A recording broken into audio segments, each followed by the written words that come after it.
जिले संगारेड्डी के जहीराबाद सरकारी हॉस्पिटल में मुबैना तिब्बी लापरवाही के बायस एक नौज़ायदा बच्चे की मौत हो गई।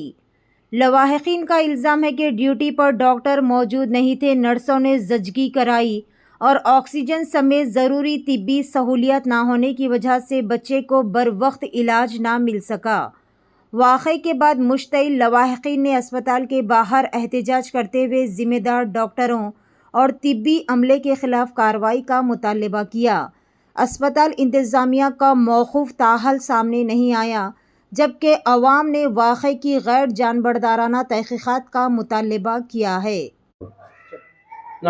నా పేరు సుదర్శన్ అన్న, మాది పుట్పల్లి.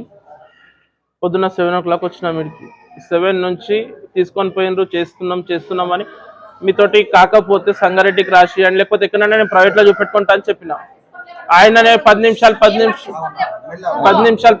అని ఇప్పటి వరకు కూడా మొత్తం బాడీని డెడ్ బాడీని తెచ్చి చెల్లబెడతారు.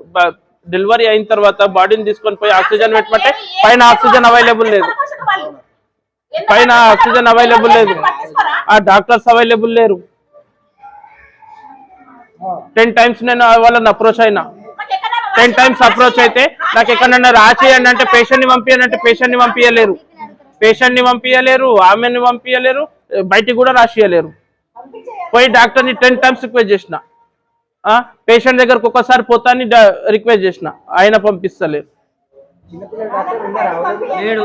డాక్టర్స్ ఎవరు అవైలబుల్ లేరు. ఎవరు నర్సులు చేసిర్రు, నర్సులు ఎవరు వాళ్ళు చేస్తారు డెలివరీ లీడ అవుతుందమ్మా అని చెప్పింది సార్. చెప్పేటళ్ళకు అయితే సరే మరి టైం తీసుకుంటుందా, లేకపోతే అయితే కానీ లేకపోతే మాకు రాసియండి అని అన్నా. అంటే రాసియమమ్మా, రాసియమని అనలేదు, కాకపోతే టైం పడుతుంది, మీరు టైం కావాలంటే ఆగండి అని అన్నారు.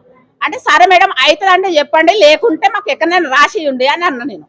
అంటే టైం పడుతుంది అన్నప్పుడు మేము ఆలోచన చేసినాము, టైం పడుతుంది అంటుంది కదా, అవుతుందేమో మంచిగా అనే ఆలోచన మాకు వచ్చింది.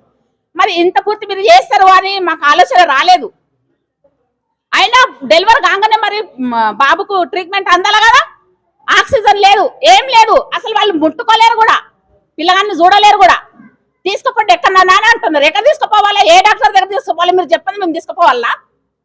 మాకు రాసి వెళ్ళలేమో కదా, మీరు ఎక్కడన్నా మీరు చూపెట్టి పెట్టలేమో కదా. పిల్లగాడు కావాలంటే ఏడుకెళ్ళి తెచ్చేయాలి మేము.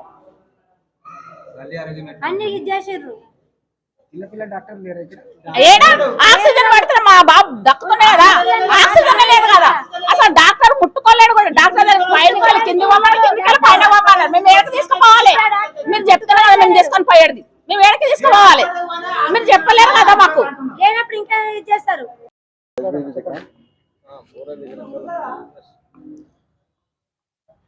నేడు జహీరాబాద్ పట్టణంలో ప్రభుత్వ ఆసుపత్రి పరిస్థితి ఎంత దారుణంగా ఉందో ప్రత్యక్షంగా ఈరోజు మనం చూస్తూ ఉన్నాం. ఎందుకంటే ఒక డెలివరీ అయిన చిన్న పిల్లగాడు, ఆ డెలివరీ చేసింది కూడా ఎవరు, డాక్టర్లు కాదు, ఆయమ్మలు అంట.